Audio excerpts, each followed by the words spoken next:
All right, so I'm on an airplane coming back from Boston after a traumatic Game 7, and my Delta screen's not working, and I can only get movies from start with A, B, or C. And Casino Royale's there, and I'm like, Casino Royale, I love that movie.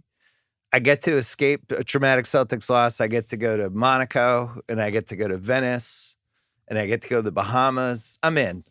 And I watched it, and halfway through, I texted you guys, and I was like, this movie's elite. It's time. Let's do this. It is time. All-timer. Casino Royale. Amanda, one of your favorites. Favorite Bond movie? Second favorite. We've done my favorite, which is Skyfall. But Skyfall cannot exist without Casino Royale. And it's 1-2 for me. And then a pretty deep chasm. Even though we were talking before, I am a Bond person. And I really love the Connerys. I even like some of the Roger Moores. I have controversial opinions on Pierce Brosnan, which we can get to at a later date. But we're getting into it in this pod. But this to me is the best version of the form. It's the relaunch, right? I mean, it corrected what I think the franchise, and I'm not a Bond person, never did appropriately for me, which is explain who this person is. And I didn't grow up with Bond movies. My parents were not fans of the Bond films. And so when I went back to try to go see them, and you know me, I'm a weird completist. I try to watch everything chronologically. You just get shot into the Sean Connery story, and there's no backstory. And this is how Bond becomes Bond. So they made him intentionally ambiguous in the old ones. You didn't know that much about him, but he was super cool. He could get any lady he wanted. He could solve any issue that existed, and he could always win a fight. But that was really all we knew.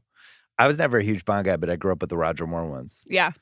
And what was the outer space one? That's Moonraker. I do like Moonraker. Moonraker was good, and Jaws was a great villain, and they were also always on when I was a kid because we just had less IP that felt modern, but it always felt like the Connery ones were on. So watch them, but I never loved them, but I always liked them. And then it just felt like the franchise died in the 80s and 90s in a lot of ways. With they had the Timothy Dalton one. Brosnan, who he couldn't get the job because they wouldn't let him leave Remington Steele. And then he did 4, which I forgot. I felt like he had done 2 or 3. They were successful. They were very successful movies. And I think that they had the same narrative. Like when Brosnan came in, it was exactly what you were saying. It was like, finally Pierce Brosnan can play the role he was born to play. But he arrived at a time when the movies needed to keep getting bigger and bigger and bigger and sillier. And so he actually didn't get a chance to fully, redeem or rebuild the franchise. The first Brosnan movie I like a lot, and they kind of get progressively worse, in my opinion. The best TV actor. The best Pierce Brosnan James Bond movie is The Thomas Crown Affair, which is not a James Bond movie, but the 1999 remake, another of my all-time faves. And it gets him in fancy locations and being suave, but the tone meets him in the right way. And he doesn't have to do as much action, You want Pierce Brosnan as a jewel thief. Yeah. Or a high-class businessman. You don't want him as James Bond. I still need to feel like James Bond can kick somebody's ass. Connery, you felt like could win a fight. Oh, for sure. Yes. What was interesting about the Daniel Craig one is basically you have the Bourne Identity. I forget when the Bourne starts, 02, 03 range. Ethan Hunt is now 10 years in, basically. And this feels more like those kind of movies. And I actually think it's probably the higher end of those kind of movies because it felt like Bond just felt like more of a character to me. Ethan Hunt, whatever. He's you don't really know his background. They tried to do it, but it's still got the cruise fog over it the whole time. Yeah. And then Bourne is intentionally, he doesn't know who he is. I think this movie, Casino Royale, owes a huge debt to Bourne. You can see the fact that they realized that they needed to scale down and make the kind of bare knuckle Daniel Craig approach was going to make much more sense for this kind of contemporary movie moment. In part, I think because Ethan Hunt was doing big tent stunts better than Bond could in a less cartoonish way, in a more thrilling way. So it's logical that they arrived at this. And then there's also why they tell this story too. Right. I do think in Bond's defense, Bourne Identity was a little bit less. What if we had James Bond, but without the silliness and with people just, and that worked. And you were like, oh, great. Okay. Locations. And there's having a genuine romance. And then people are just punching each other and it's sick. But it is very true that then the Bourne franchise informs this in a great way. I love it. during the dark times of the pandemic, which I think we've talked about the Rewatchables before, where you use movies and escape to go places because we weren't allowed to go anywhere. This is one of Amanda's favorite hobbies. Yeah. This was like, let's watch this because we got to go to these places. Like the Sandler Hawaii movie is like that. Which time was that? Just go with it? Yeah, you get to go to Hawaii with Adam Sandler for an hour and a half. It's like, great. I can't leave my house. This sounds awesome. I'm tired of walking up and down my street with my dog. So I get to go to Hawaii. This is a particularly good one. Incredible. Oh, I would say like pound for pound location-wise, I don't know if you could do better than this. Monaco is top 3, top 2 movie location. Absolutely beautiful. I've never been. I'd like to go. I would like to go to the Lake Como resort that is featured towards the end when he's recuperating. That's a real place. And I think you actually can go. I have friends who sent me a picture from somewhere on Lake Como that was a location. I don't know if they got to stay in the hotel. The Ocean Club, another place. Same friends went there. Actually, wonderful stuff. Yeah, beautiful. It's like White Lotus crossed with James Bond. Exactly. You get to go to places. No, I would say from a location standpoint, you can't do better. No. It's nice to go to. The Firm has that moment where they're just in St. Bart's, and it's like, whoa, we're in St. Bart's. This is great. When Gene Hackman is feeling sexy. Right, he's getting a little randy. Yeah. We'll talk about Daniel Craig in a second. I'm going Mads Mikkelsen first. Wow. Unbelievable. It's like him and Hans Gruber in the fucking finals. Of whatever we want to do for movie villains. I don't know what else he could have brought to the table. He had basically a Hitler haircut. Yep. He had a bleeding scar eye thing going. He had like one of the best like lower, like mouth dropping evil smiles that you could possibly do. You just look at him and you want to punch him in the face. It looks like he could, like get a whole army of terrible people behind him and just take over countries. I don't know what else you would get from a villain. But also still playing it a little bit subtle. I mean, the thing with Bond villains over time, it's become basically like a shorthand for someone just like going too far, and also not really having a plan. And it's always like someone who needs to, defeat the world with a shark tank. I mean, it became Dr. Evil in the Austin Powers movie very famously. So he's still just like kind of a guy who's like giving money to terrorists and is pretty quiet and is like maybe lucky at poker, and which I know you guys will talk about. It's going to be a Q&A session. If you want to leave when we do the poker stuff, I have my maybe own get thoughts a drink and observations. Get a latte. Thanks so much. I appreciate that offer. But he's never milking it. He's doing the archetypal Bond villain, but in a way that isn't like parody. But that's Hans Gruber. Same thing. Hans Gruber was like played it pretty subtle for a while. And then so when he got mad, you're like, oh, Hans Gruber's mad. Yeah, I think scaling down the character's intention and even job was really smart because as you said, and this series, again, the Daniel Craig series, again, gets to a kind of like international conspiracy that kind of sort of ruined these movies, which we can talk about a little bit. But Mads Mikkelsen is like a banker. I mean, that's his role. And he's very good at torturing people with a rope. Evil banker, Sean. He's an evil banker. Like, it's just not that complicated trying to understand what he's trying to do, which is he's just filtering money from one awful, insurrectionist group to another across the world while also gambling on the stock market. Like, it's kind of a hilariously odd character, despite the fact that Mads Mikkelsen seems like pure evil. Well, it's like 4.5 years after 9/11. And this is like the first wave of films that are like acknowledging 9/11, and 9/11 is a little bit of a plot, or in some cases like World Trade Center, where it's the entire movie. Yeah, I mean, they try to blow up a plane. But in this movie, there's some good conspiracy stuff at this point about all the people who profited from 9/11 and what happened and what didn't happen, all that. And this movie just goes for it. And they're like, oh yeah, he made all his money from basically shorting it, and on 9/12 he cleaned up. And you hear that in 2006, like, oh, this guy's evil. Yes. Okay. I don't need any more information than this. It's a great point. It's like the most evil thing you could have done. Yeah. Was profit off of that moment. Yeah. It's a smart way to frame and like lower the stakes while keeping them incredibly high emotionally, morally, while not being, robotic piranhas in a tank. And stroking a cat. Well, that's the other key point with this is the Austin Powers thing kind of ruined James Bond a little bit because it was a parody movie of all the James Bonds, but in the process also pointed out some of the ridiculous self-parody stuff of the Bond movies. So they had that they're trying to figure out how do we keep up with Bourne and Mission Impossible. Can you give us the 35-second history of Mads Mikkelsen? Sure. Danish actor, is probably best known for roles around the world that are completely different from the Le Chiffre. Like, he is actually one of the more empathetic and kind of like morally curious actors. He's in a famous Danish film called After the Wedding. He was recently in Another Round, which won Best International Feature at the Academy Awards. He's worked with Thomas Vinterberg a handful of times. He's worked with Nicholas Winding Refn, one of my favorite directors, a handful of times. He's worked with Rihanna, famously. He's worked with Rihanna. I talked to him on a podcast once. I interviewed him once. He's an incredibly smart guy. He is a classic. He reminds me a lot of German actors from the 50s, 60s, and 70s in that when they did American movies, they were always the villain, but in their home country, they were always the hero.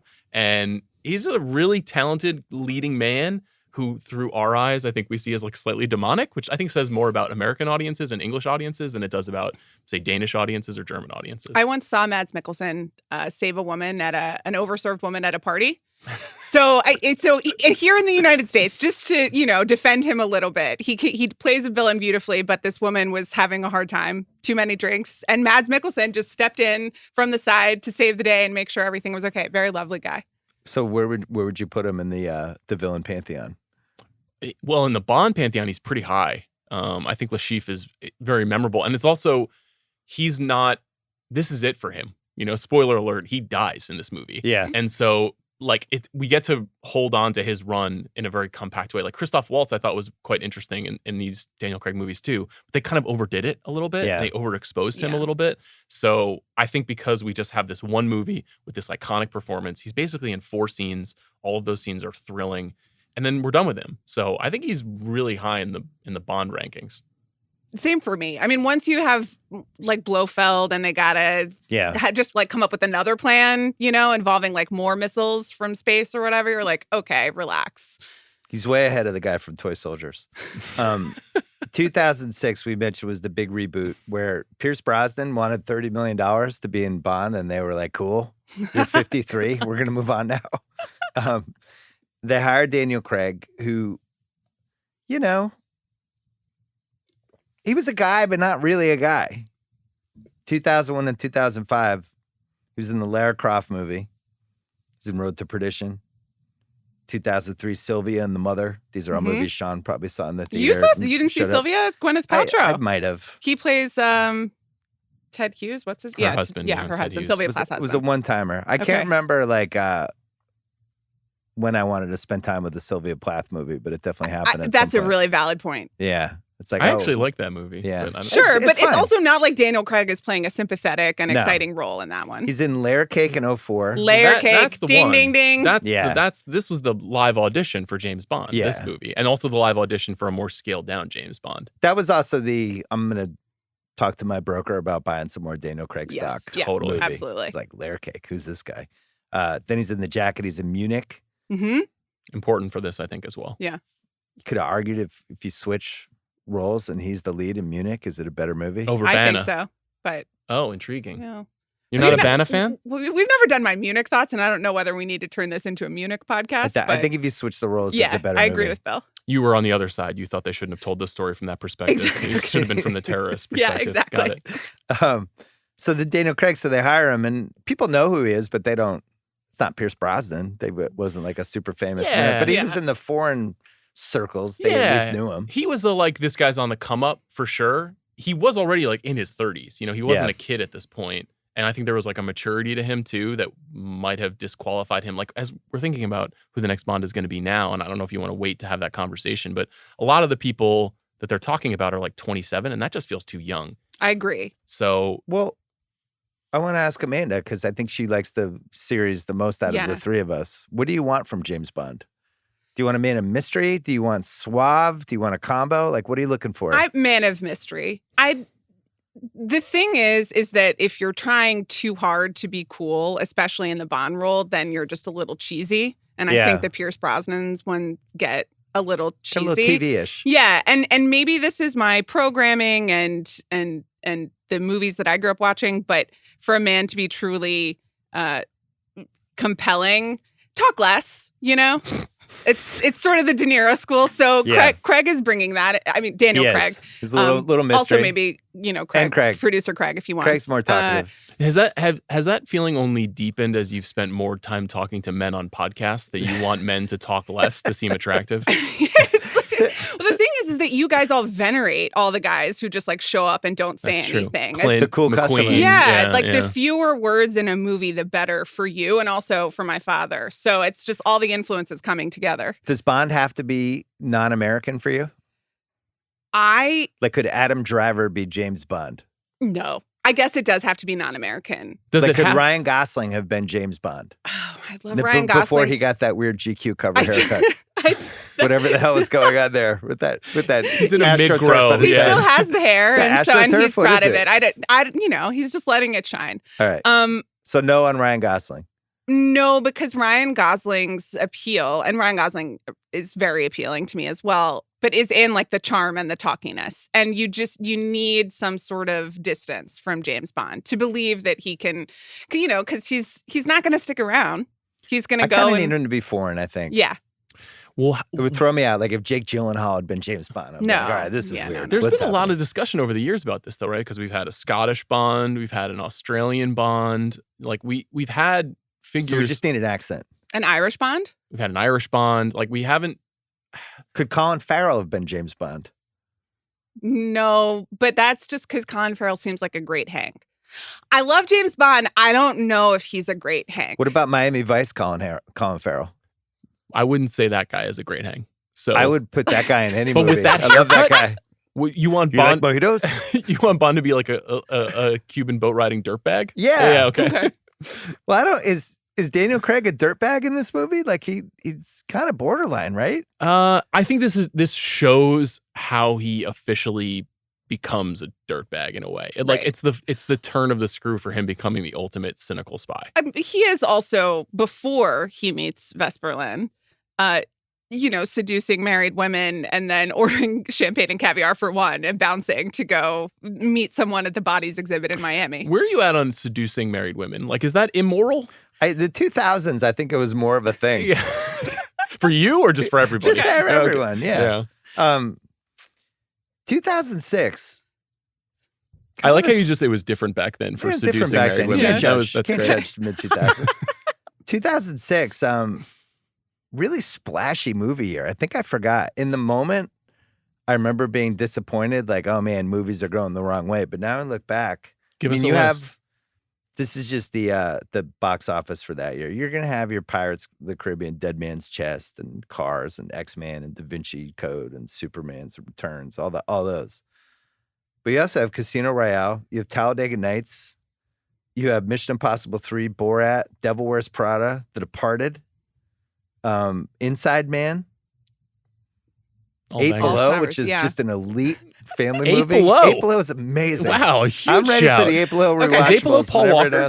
You have Brokeback Mountain that year. Yeah. You have the Miami Vice movie. You have Fast and Furious 2. You have Little Miss Sunshine. Mm-hmm. Oh, yeah.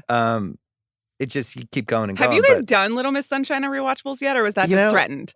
I've always wanted to, and I never feel like I remember you talking about it. And I think CR just needs to be out. I just don't feel like he likes the movie. Okay. Who do you want to be on? I don't know. I need to find people who like Little Miss Sunshine. Okay. I love that movie. Paul Dano doesn't speak for an hour and 40 minutes of that movie. He's very good. Anyway, 06. Like you hear those, you're like, wow, I would take that again, right? Yeah, it was a slightly better time, though. It is at the beginning of when things are starting to turn. I mean, you just mentioned the top 10 movies that year are all IP movies. So. Yeah. Also, we have a little too much CGI in our lives stage of movies. Right. And this movie made a specific decision. Let's go back to our roots. God bless. More stunts. It's a great point. Like, this movie in general is a great example of how you can still operate in a world where there's like a franchise that people know and understand, but make a quality version of it. Not just, have a vision, have an idea, have a sense of what the audience is ready for and how to redefine what the franchise is. Phenomenal plot, as we mentioned. basically evil financial guy makes money on 9/11, wants to run it back with another tragedy. Bond foils it. Now we're playing poker. And it teases Now we're playing poker. It teases at who's behind all this, but it doesn't spend too much time focusing on that because there's greater power in the mix, but you don't really know what it is. There's some history. There was a TV episode called Casino Royale that had Bond and Le Chiffre. There was this 1967 movie that was a parody with Sellers and Woody Allen and all that. But for the most part, do you want to get into any of that? Like why this is the way that it is? You want to do it? Yeah, I mean, it's interesting because it's the first Fleming book. This is the first James Bond story. I think it's 1953, and the rights to this story have been not in the hands of the folks, the Broccoli and Saltzman company that has, dictated what the Bond franchise is going to be in the movies for a long, long time. And there have been many people who've been wanting to make Casino Royale. The 1967 version does technically feature David Niven as James Bond, but it's more of a parody of a James Bond movie. It has like 5 directors. It's a very odd film. But for whatever reason, they just could never get Casino Royale off the ground. And this movie, I feel like, is a critical movie in 21st century films because MGM gets the rights to this movie from Sony by trading the rights to Spider-Man. And so all of the Spider-Man movies that we've gotten, and there was a Spider-Man... No draft picks, Amanda. Just a straight up deal. They didn't throw any first rounders. I was going to ask you about that. Like, was that a good trade for these two movie studios? We're like 10 minutes in, and you've already turned my James Bond podcast into another superhero podcast. Like, what's wrong with you? But it matters. I mean, James Bond is the original superhero in the movies. So who do you think won the trade?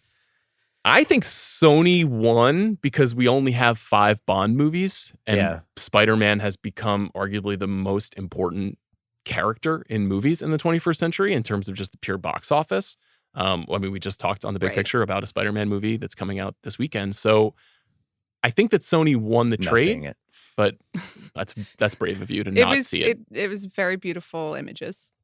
Here's the thing. Here's how I feel about Bond. Actually, the rare underutilized franchise. Agree. I think for what the IP is and what it meant. Now, I'm old now. I'm almost out of the 18 to 54 demo. But I still feel like it had outsized impact and importance. And when you think so Bond would be a 1 for me. Star Wars is like a 10 for they're just milking way too much Star Wars content now. They're kind of ruining it. But they're not milking Bond enough. Like, for instance, Amazon spent $300 million on this Citadel show that nobody liked and seemed like they just set the money on fire. But like, why not spend $700 million on a James Bond series and just do like 8 episodes? I'm so glad you asked. I have an answer for that. Or do like James Bond's son. Or isn't there different ways to grab the IP or no? There definitely is. And it's a really good question. If you compare James Bond to Spider-Man, there have been 10 Spider-Man movies made in the 21st century. In the 21st century. In addition to that, Spider-Man has also appeared in a number of MCU movies. In addition to that, Spider-Man is also in animated movies, and like Spidey and Friends is the #1 show according to all my 5-year-old nephews and nieces. They have taken advantage of that. MGM doesn't own James Bond. The Broccoli family owns James Bond. And they're just super precious and about they it. are protective. Well, sometimes with good reason. You Spider-Man is the obvious comp just because of that trade and because it's everywhere. But you guys have spent the last 18 months just crying on podcasts about Star Wars and MCU movies and all of the shows and how it's diluted the property and blah blah blah blah. It's great for the Ringerverse. It's great for the Ringerverse, but they do spend a lot of time being like, we need less. They've spread this too thin. They don't have control over the storytelling. It's like not as good. Basically, what the MLS is doing right now, where they're just adding teams every year, and it's like we can't have 50 teams in the MLS. Yeah, so there is at least a Bond movie is still an event, and it comes out every 2 years. I agree with Sean that as the stakes got more international conspiracy. Do you feel like it's still an event in 2023 in the same way? In 2006, it felt like an event. It was like, holy shit, they're rebooting Bond. But now if a Bond movie came out this year, I wouldn't feel like, oh my God, can't wait to... Well, I don't even remember what the last Bond movie was. It's No Time to Die. It was 2 years ago. I think if they basically wait 2+ years and we get into late 2025, late 2026, it will be an event again. Yeah. I think it'll be a new Bond. What are they going to do differently? The mistake they made in not trying to expand the library is the whole world, like Dame Judi Dench, who kills it in this movie, but just this whole world of like, how do you become a 00? Right. Amazon really wants this. When they bought MGM, they basically said getting the opportunity to exploit the James Bond world is part of why they want it, but they don't control it. They just don't control it. Crazy. Directed by Martin Johnston, screenplay by Neil Purvis, Robert Wade, and then Paul Haggis came in at a really hot time of his career. Not as hot these days, but he wrote the last... Post-Crash, right? Yeah, he wrote the last 30 minutes or so. Our guy Raj, $150 million budget, made $650 million. So it did okay. Okay, yeah. Kind of revitalized the franchise. Yeah. Our guy Raj, 4 stars for Raj. Absolutely. He's been on fire in 2023. Congrats, Raj, belatedly. He's the GOAT. He said...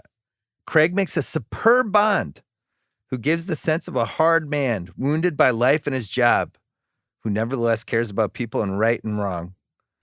That's a really good description of me, and he too. says, a hard man all the answers, wounded by life and his job. All the answers to all my complaints about the 45-year James Bond series, specifically why nobody in a Bond movie ever seems to have any real emotions. Yeah. See, I think I agree. In 2006... this was perfect and still a reinvention. It comes a year after Batman Begins. Is that right? Yep. It's before Iron Man, which you and Van did recently. And we're talking about it as like an origin story that, that necessarily has stakes and emotion. And now we sit through an origin story like every 5 minutes, and there are like 4 in every episode of something. And somebody has a trauma and somebody else has a trauma. And why do we all feel this way? And it feels stale. But in 2006, it was like, yes, thank you. This feels new and amazing. And it's also not too much emotion. That's the other thing. There's just enough emotion, and then also witty banter and Daniel Craig kind of putting up his shield. I can't stand when people do the origin trauma stories, except for when we did it on Kramer versus Kramer on the Rewatchables for 2 hours. We talked about divorce. I know, I'm sad I missed that Other one. than that, yes. That was legitimate. We'll do the Kramer versus Kramer. We'll bring you on. Thank you. The Kramer will just do bang up numbers on the Rewatchables. That will be one of our biggest episodes ever. All right, most rewatchable scene. The construction fight scene's incredible, and I don't understand why there aren't more fights on construction sites. It's just harrowing. My wife watched most of this movie with me. She fell asleep a couple times. But in the first scene, she just a bunch of, how do they do this? Whoa. It is an A+ action set piece. Oh, my God. A+. Martin Campbell, the director of the movie, who did direct GoldenEye. And so he knew the Bond franchise. But, GoldenEye is a bigger movie. Yeah. But he himself, he made the 2 Zorro movies with Antonio Banderas. And he's made a bunch of really good kind of mid-tier action movies. My favorite is The Foreigner with Jackie Chan and Pierce Brosnan. Is awesome at practical action. He is like one of the best living directors at these kinds of set pieces, and they nail this. It's when the free runner, the parkour, the terrorist throws the gun at Bond, and then he catches it and throws it right back. I just start cheering every time. I know it's coming. I like when people fight on perilous things where it's like there's no way you could just fall left or right to your death, but you also have to plant and throw punches. It only works in movies, but it's really convincing. And the guy who he's chasing might be the greatest athlete of all time. Yeah. I don't know who it was, but I don't know why the Giants didn't sign him after the movie. It's kind of like if Wembanyama and Scoot Henderson were the same guy. Right. It's kind of amazing. Cross with Saquon Barkley. He's just diving through stuff. He's jumping 20 feet. It's amazing. And it seems... And, in the research, it backed it up. It seems like real stunts. Like the jumps. Now, there's some bad blonde wig. The wig is really, really tough. I don't think they were anticipating. Yeah, maybe the HD TV is getting better and being more glaring. Well, there's also just a length issue. It's, Daniel Craig has a pretty close go a little shorter throughout the movie, and that it's like Trumpian. The guy's name is Sebastian Foucan, the terrorist, the greatest athlete of all time. Yeah, and I think he's like one of the founders of parkour. I was going to save parkour for what aged the best, but like what a moment for parkour. Wow. I thought it's him and Alton from The Real World are the 2 greatest athletes I've ever seen. I also like when they set the fight scene up with somebody going, I need him alive. Yeah. It's always like, boom, this will be good. This guy's dying. Yeah, this guy's definitely going to die, but it'll be an accident. Not only is this guy dying, but oh my God, our hero is going to be in so much trouble when he kills this guy. I'm putting this in as a rewatchable scene, not for me, but for the sound my wife made when Daniel Craig came out of the water, and she goes, "Oh my God, that's my Daniel Craig!" That's my one-shot Gordo. Yeah. And I think about it all the time. I think about it every time. Like, I see anyone coming out of the water. It's the blue Speedos really made an impression on me. It made an impression on the powerful. lady with the white horse on the beach, inexplicably riding a horse around. I have that in a different category. Is that something you can do in the Bahamas? Just rent a white horse, a white stallion? I assume she's very wealthy, so I think she's not owns renting the it. I horse? do. They live down the beach. They have a house. I think that her, my. terrorist husband is funding the upkeep of that horse. What's a white stallion go for? Horses will poop anywhere. I mean, just like not a great animal for the beach, and it's a lot of poop. It is. That is true. That was your first thought, huh? It was one of my first thoughts. Interesting. It's Otherwise, horse it's a pristine beach. The Not white safe for a sands of the beach. Bahamas. It's true. So him stepping out of the water. Is he too yoked to No, be James I Bond? like it. No, I think it's good. Absolutely not. Okay. What I think is it's good. wrong with you? It's setting the stage for this guy is ready to No, fight. he was perfect. I'm not criticizing Daniel He's Craig. actually also the only. He's like the perfect yoked. Everyone who is Okay. trying He's to not like overyoked. bulk and cut and do all of these Okay. things, like this Like is Chris. the movie. Like CR, That yeah. scene, like producer Craig, when he's coming out of the water, Yep. it's perfect. That's the human form. It's like a Greek statue, but IRL. Well, it became a big thing with the movie Yeah. when it came out. It became Oh, like, yeah. whoa, Sure did. Jesus, Bond, we're going here now. Yeah. I feel like we never saw Pierce Brosnan's lower torso. It was always like he would have his shirt open in bed and you'd see the chest hair, but you never saw. I mean, it's like it's basically a Maxim magazine cover shoot, his reveal coming out of the ocetion. Yeah, and it's awesome. I know you're loving it. Okay. Yeah. There's also a little Horned up tie to, Amanda. This is a huge moment. Oh, sorry. It's great. I had to watch the movie. There'll be time Don't for worry. horned up Bill and Sean. Don't worry. We'll, and you don't have think our I can moment. participate in that? We'll have our moment. It was a little nod for the Bond fans to Ursula Andress and Dr. Yeah, No. totally. Ursula Andress is one of the 12 best looking women of all time. Wow. Like Wow. she's unbelievable. Yeah. Okay. So yeah, people like that. And then Daniel Craig says now he would be haunted by it. He didn't realize at the time he would be haunted by it for the rest of my life. Okay. I don't think he loved it. He's doing okay. He He's married doing Rachel fine. Weisz. He's Yeah. doing fine, but I don't think he wanted to be a sex I can symbol. relate to that kind of anxiety. Oh, Obviously, can you? I You can't. can relate to looking like Daniel Craig in this movie and the No, being the haunted burden? by something that people really like about you. You sure, know? yeah, Right. it's really hard to be that attractive.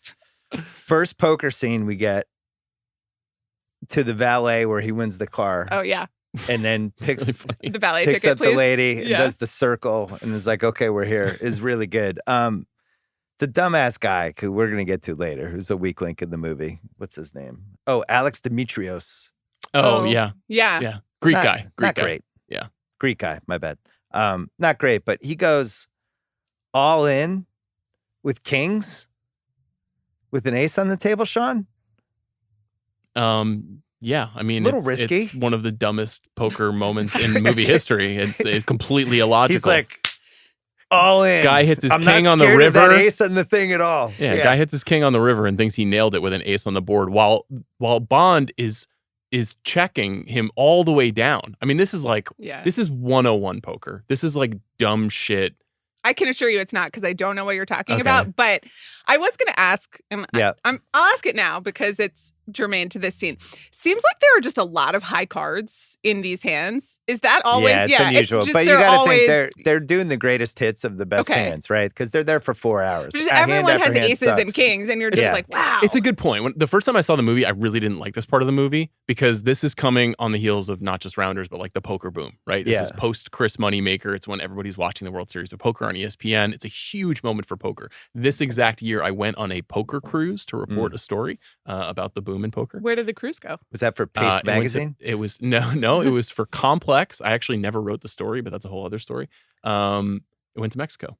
Wow. Puerto Vallarta. Okay. It was nice. That sounds like the seventh circle of hell. A poker cruise in Mexico. It was If there's anything where there's like a sewage leak halfway through the cruise, that would be my bet. that didn't Poker happen. cruise. It was actually not bad, but I didn't get to play a lot of poker because I was covering the tournament that was happening on the cruise. Anyhow, I think that as I look back, what you just said resonates with me, which is that it's just the highlights of the best hands. Like Yeah. that's what they're doing. Okay. It's almost like a Amanda. recap. If I'm ever on a cruise at any point in my life, even much later, Okay. where it's like, oh yeah, Bill was apparently on a cruise. Okay. just assume there's like some Sumner Redstone shit going on where there's two women in my life who are like manipulating me and drugging me and I don't know what's going on. Okay, all decisions from that point on are void. If I'm on a cruise, something terrible is happening. Okay. Because I'll never go on a cruise. So somebody is up to something bad with the worst intentions for me. Next scene. Oh, by the way, forgot when he goes, and the valet ticket after he beats the guy. Such a fucking, that's like a Phil Hellmuth kind of move. When he grabs the keys. Yeah.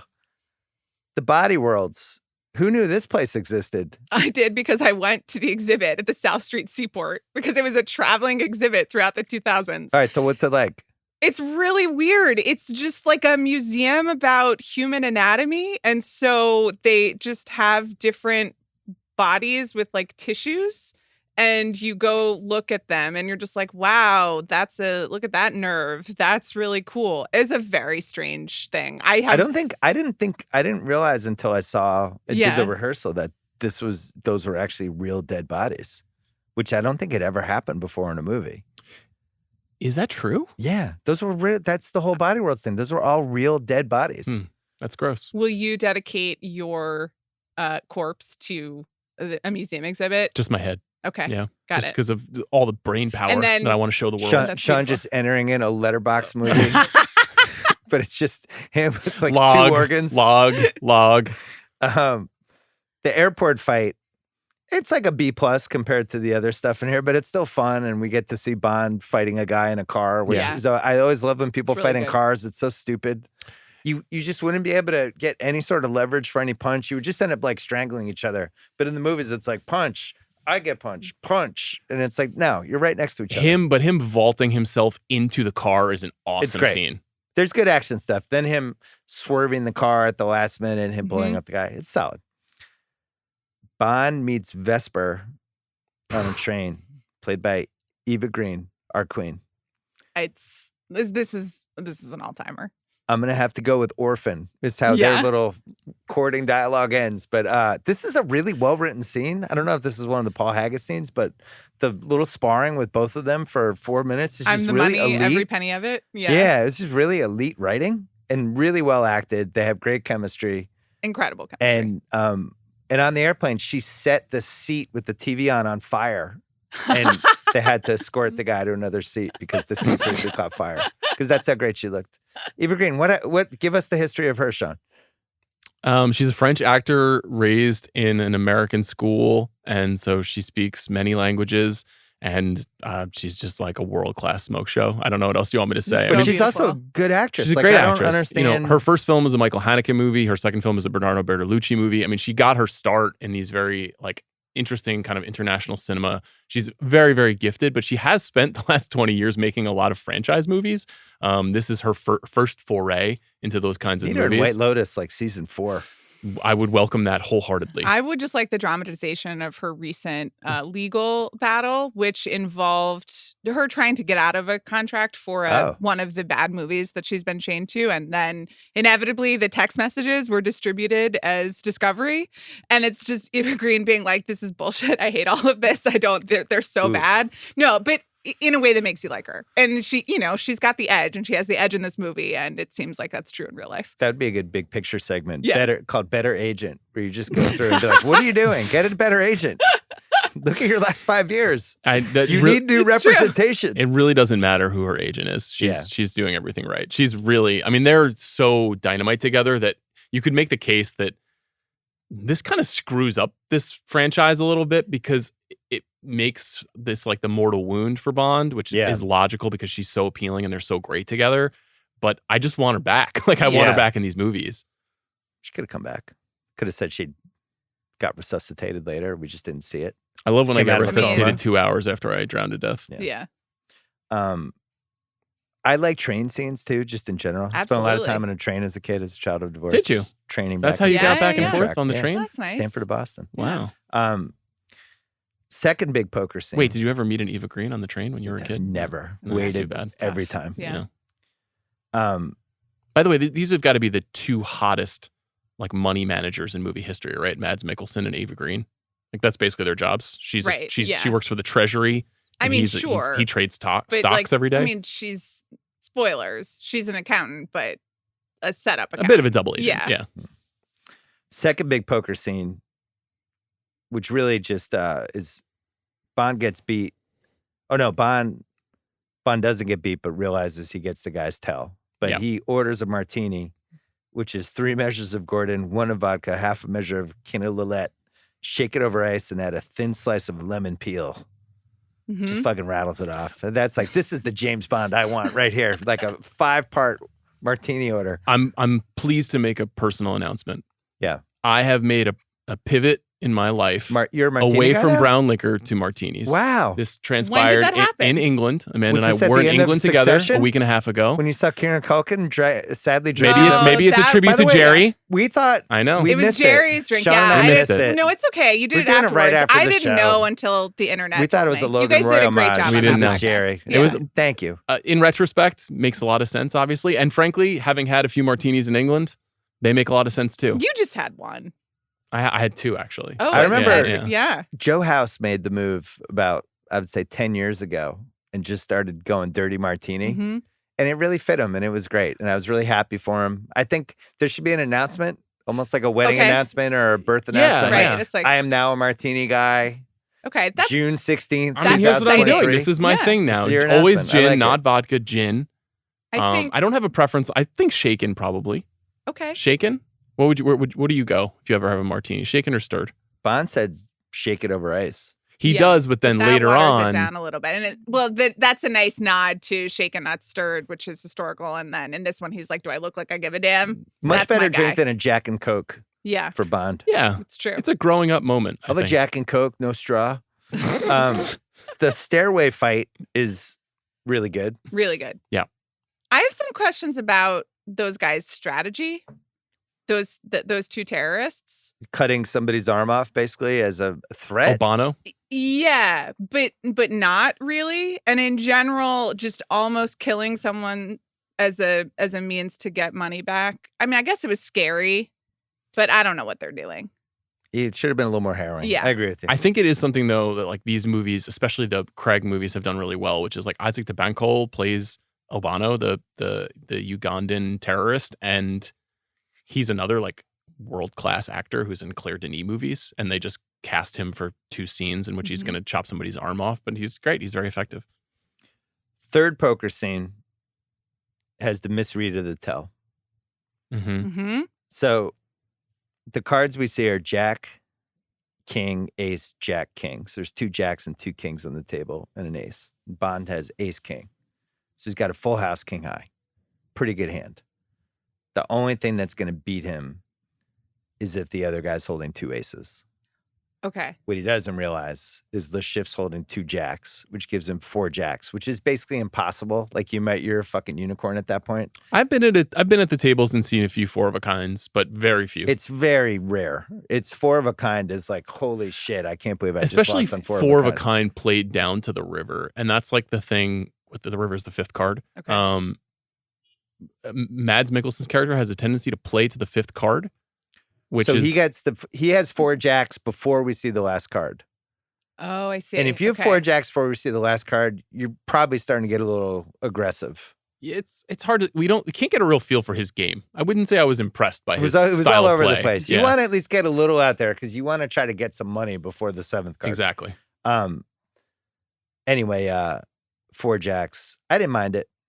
It's okay. I think it's interesting that it's still unclear who gave the tell to Bond. I had that as a flaw in the movie. I think it was the bearded guy. You think it was Mathis and Yeah. not I think Vesper. Mathis. Because it could be Vesper, or it could be Mathis. We don't know, and Bond kind of like Who leaves it open. gives him the wrong. Who tells Le Chiffre that Bond has identified tells as Le tell, Chiffre, Bond- which then leads to Le 'Cause Chiffre Bond brags purposely about throwing knowing the the tell. tell. Yeah.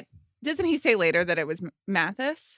But He maybe does, it but actually maybe was it was- Vesper, It Sure, might have it been could Vesper. have We been. don't know. which Yeah. makes her even a worse person. It's Okay. tough. Or she tells Yeah. someone else who tells Le Chiffre. We don't know.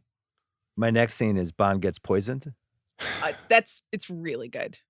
That's just an awesome Wait. 4-minute scene. A little reminiscent of Pulp Fiction, like just a whiff. Oh, interesting. Yeah. A whiff of the, I got to With the get this thing in defibrillator? time. Yeah. Right. Well, it's also the kind of thing that you don't see in any other Bond movie. There's no comparison to be made. Like, obviously, Bond is in peril in many movies, but not like this. This, like, kind of chaotic, shaky hand cam where he's stumbling out of the hotel. And the filmmaking well is done. very different Yeah. from Bond movies.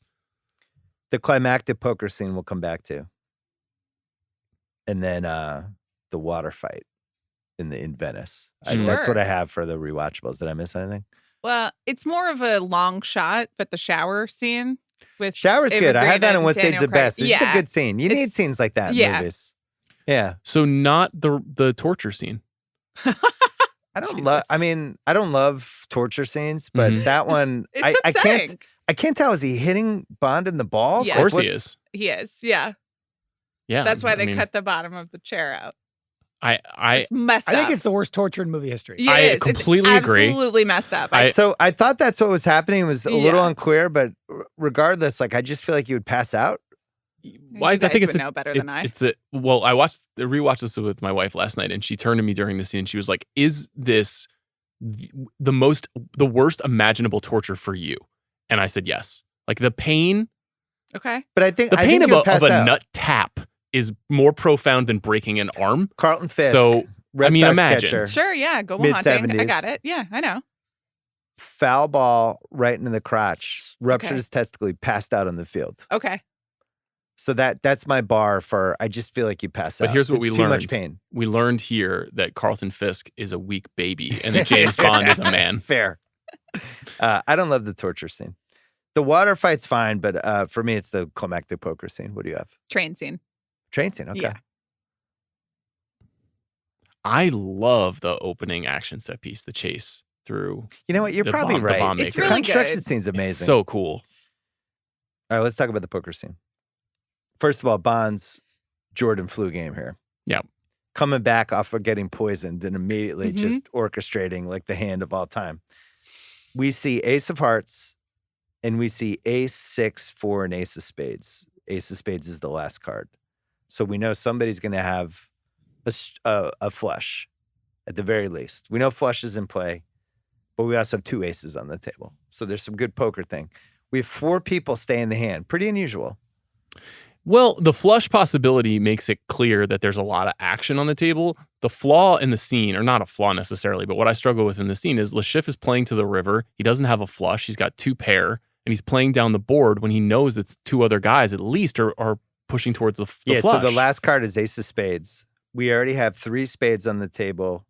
He's basically got an ace and a 6, so he's got 2 pair.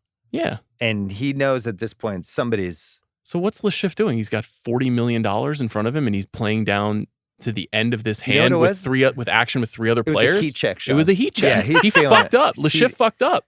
So the Asian guy has king, queen, spades. So that gives him basically a high straight. So he's got a high flush. He's got the ace high flush. Yeah, he's got ace high flush. So he's got 99 out of 100 times. You'd be like, I'm dominating. That's this why hand. he's so happy. The big guy has 2 8s out of nowhere. He's got a full house because he's got full house, 8s high with 2 aces. 8s full of aces. So the Asian guy's like, what the fuck? Like, I thought I had this. Mads is sitting there with his dumb ace 6 that he never should have stayed in the hand, who now he has a full house ace high, which wins every time. Yep. Except Bond has the straight flush. Does straight flush beat 4 of a kind? I can't remember. No, it does not. 4 of a kind beats everything. I think a royal flush is the strongest. Royal flush hand. is the strongest. Yeah. Straight flush is like 3rd best hand you could have. Mm-hmm. So Bond's sitting on 5-7. So he has it before we see the last card. We should go back. I don't even know. Does the straight flush beat 4 of a kind? I thought royal flush beats everything. Royal flush beats everything, but I think a straight flush might beat 4 of a kind too. God, I don't even know. Craig, that's how rarely this comes up in poker. Craig's right on the Google. This is also a testimony to the fact that I haven't been to Vegas in 4 years. It's also a testimony to how rare those hands are. It's like ridiculous. You don't even. Yeah, watching the movie the first time, I was like, oh, this is like the Cincinnati Kid, where like it's like I have a full house and I have 5 8s, and it just seems. Ridiculous. It is helpful to someone like me who is familiar with the poker terms. Well, we had Mathis a couple times leans over to Eva Green. He's like, great exposition. Yeah. Well, I mean, when they explain like that's what his tell is, it means how you. And I'm just like, all right, okay. It's helpful, but like for my wife, that was super helpful. Yes, I mean, what did you want to know again? What's the hierarchy of best cards? It goes royal flush, straight flush, 4 of a kind. Oh, so straight flush does be 4 of a kind. Royal flush, straight flush, 4 of a kind. Okay, yes, that makes sense. So what he had would have beaten anything except a royal flush. So Bond has the straight flush before we get to the last card. Yes. And he's downplaying it and just like, oh yeah, I think I'm in, whatever. Yeah. But I feel like he should have maybe gotten a little bit more aggressive too. I disagree. I think he played it perfectly. He's Well, like, obviously he won $150 million. Did he get I the, want to get a all little in? money on the table. did he get the fifth spade on the turn? I think he got it on No, the he got turn. On the flop? he got on the second to last card. That's what I mean. On the on the so he gets it on the turn, which then once you get it, you can't bet into that. Like you have to just see what the table is doing. And he's also in position. He's on the button. Like he's in the best spot because he's going last. The button. This is I've thought about this a lot. Yeah, no, that's great. I gotta say it's a good hand. My biggest complaint is they don't linger on all the cards on the table long enough. Like you really need, and maybe they. But it's perfect for a podcast like this to break it down. I think in the theater, really hard to keep track of. I think on the board on the turn on the flop, he's holding 5-7 and 6-8 of spades is on the board, and so you have an open-ended straight flush draw. That is sex. Like that is pure magic. Because you get like if you're 4 or 9, you win. And you're also still just flush drawing. So regardless, like you're probably gonna get a flush. It is magic. Like Sean's tell us if he has that situation. Yeah, he he's starts just going, like No, I'm like actually my body just shuts down and I'm just trying not to cry. Have you guys played poker together very often? I don't think we have. No. You never have? No, we've never. Okay, which is so you probably, can it's assess probably each a good other's- idea, honestly. I played We've played in the It would same be casino hilarious. at the same time, but never at the Okay. same table. It would be hilarious if we played poker You together. could you I would could just sell think- tickets to it. Even I would buy We do one. know each other really well. Yeah. So, I know, but do you don't know what each other's poker? Wouldn't there be second guessing of like, is he doing this? Is he doing that? Yeah, but I'm or just am like I doing that for a reason? Right, and I'm really trying to do exactly. That's this. true. But I might be too interested in just playing against Bill instead of playing against the table, which is a mistake. That would be a mistake. But you know me, I'm like put on my AirPods and I don't even move. Like I don't even do anything. That's really Don't psychotic. you think Mads has a weak tell?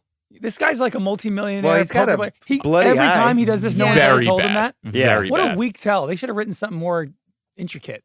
That's the problem with the movies, like because Rounders, Teddy KGB had the weakest tell of all time. It's like, oh, he didn't eat the Oreo that time. It's like, oh man, how Should did have you been figure like that a subtle, one out? like he bites his lip a little bit or something. Like him just doing this. Is I know. So basic. Anybody who knows anything about poker watches that and is like, that's so stupid. But if you don't know anything about, I'm not saying you don't, but if So you don't know they dumb it anything, down. you There's need to no have your question. handheld a little it's bit. accessible. Yeah. I will say, I think he makes the second best. I can't believe I'm lost. I'm so fucked. Poker movie face I've ever seen. Mads? The best is still Damon when he loses in the beginning of Rounders, and like you can see his soul leave his body.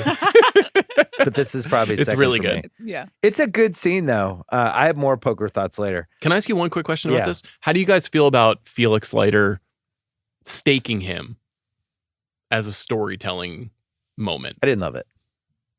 You mean within the like realm of poker? I don't know poker etiquette. Is that bad? Is that rude? It's a little weird. It's just It kind of comes you know out of what? nowhere I'll and save doesn't really pay off. Maybe I'll save it for picking nits. Okay. Okay. All right, we're gonna do What Stage the Best. Let's take another break. All right, What Stage the Best? We'll go quickly. We mentioned Eva Green. We mentioned the plot. The dame herself, Judi Dench. Absolutely. Just throwing heat. She's great. So Just good. great. Who would be a better, maybe Helen Mirren? I don't know. They're always, No. but I think Helen Mirren brings like a sexy element to it. And she's doing that sort of in the Fast franchise to Yeah. sort of diminishing returns. So I love Helen Mirren, but this is Dame Judy all the way. Great One thing job. I love is that they replace her effectively later in these films That's after true. she dies with Ralph Fiennes, and he also is phenomenal in the Bond films. The locations we mentioned. 1964 Aston Martin. Good to see that one. Emotional shower scene. The concept of a British MI officer being assigned 00 status, which gives you a license to kill. Just good premise. Just Incredible Yeah. stuff. It's great. It's like you're now 00. You have a license to kill. Ian Fleming was a naval service officer who had access to naval intelligence, and everyone says that this character is just him kind of like dream casting Wish his own fulfillment, life, yeah. that like this is who he always wanted to be. Villains with asthma. Is H the Oh best yeah, for me? the inhaler's a nice touch. They do this in Kiss of Death with Nick Cage too. He's like this evil mob boss, but has the inhaler. Lashif has like a platinum inhaler too. It's Yeah. like he had, Yeah, they don't sell that at Rite Aid. he had like Jacob the jeweler Green make his Weed. inhaler. That was pretty incredible. Mentioned Mads douchey lower lip curl face. The 912 short stock profiteer gimmick, just Yeah. really good for a movie. Smart. This is from Escape from New York, when you put a chip in your hero so you can track them. Mm-hmm. Yeah. It's like, what's going on here? Yeah. Oh, that hurt. Oh, now we can track you. I always is a good gimmick. I would have liked to put like a time sensitive chip where it's like he's got a week. Yeah. Right. Well, we all had to get that when we joined Spotify, right? We all got a chip, true. And they've been tracking us ever since. Yeah. Quotes like, I need him alive. Take your ego out of the equation. Quite the body count you're stacking up. It just like checks. Yep. It just makes me think AI will probably write some of these movies. Yeah. AI will just grab like 600 of these quotes and just throw them into a souffle. It still is a Bond movie. Mm-hmm. It still has the locations and over the top villain and the cliche phrases, and sometimes they just like yada yada whole like geopolitical situations. And it's like, it's fine, we'll work it out. Right. But because of the filmmaking and the tone, and I really think the practical effects, it lets them get away with the other silliness. So it feels familiar, but it works. I like in action movies when a bad guy goes to shoot someone and doesn't realize the good guy switched his gun out. Yeah. When has that not worked? Oh yeah, we didn't talk about that opening. Yeah. The black and Opening's white, like getting him 00 status. It's good. The first 20 minutes of this movie are really good. Like you can come in at the start and be like, oh yeah. It's a pretty is it a flawless movie? It's pretty close. Elite. Well, I have some flaws. Okay. Yeah. It's pretty high level. Bond's tux is fantastic. Yep. I don't know who made the tux, but that thing was just elite. Eva Green had it tailored for him. Yep.